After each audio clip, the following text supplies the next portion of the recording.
যে আজকে 3 দিন যাবত আসতেছি শুধু একটু দেখা করার জন্য। আমার ট্রিটমেন্ট চলতেছে, আমার একটা পাও নাই, আমি 22 জুলাই যোদ্ধা।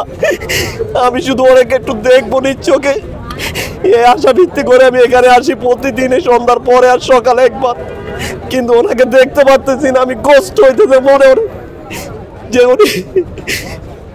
উনি এমন একজন নেত্রী, যারা ওনার রাজনীতি করে ওনারা জানেন যে উনি কত ভালো একজন নেত্রী। এই নেত্রীর জন্য একমাত্র আমি যে আজকে 3 দিন যাবত আসতেছি শুধু একটু দেখা করার জন্য, দেখা করার সুযোগ পাইতেছি না। আমি দোয়া করে আল্লাহ যেন ওনাকে সুস্থ করে আমাদের মাঝে আবার ফিরে দেন, কারণ আমি অনেক কষ্ট করতেছি যে ওনাকে আল্লাহ যেন ওনাকে একটু সুস্থ করে দেন। আমি সারা বিশ্বের কাছে একটা কর।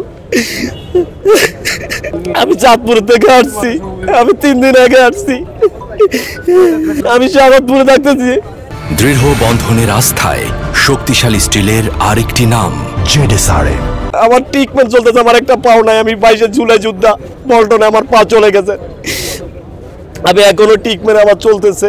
তারপর আমার ফ্যামিলি আমাকে আসতে দেয় না। আমি 3 দিন আগে আমি বলছি যে মা আমি চলে যাওয়ার জন্য, যদি বাঁচি তাকে দেখা হবে, আর যদি মরে যায় মা তোমার মাপটাপ করে দিও, কারণ আমি ওই নেত্রী ভালোবাসি যে নেত্রী 17 বছর জেল জুলুম অত্যাচার নির্যাতন করে এই দেশের ভিতরে উনি রাখছেন, উনি দেশ ছাড়ি যায় না।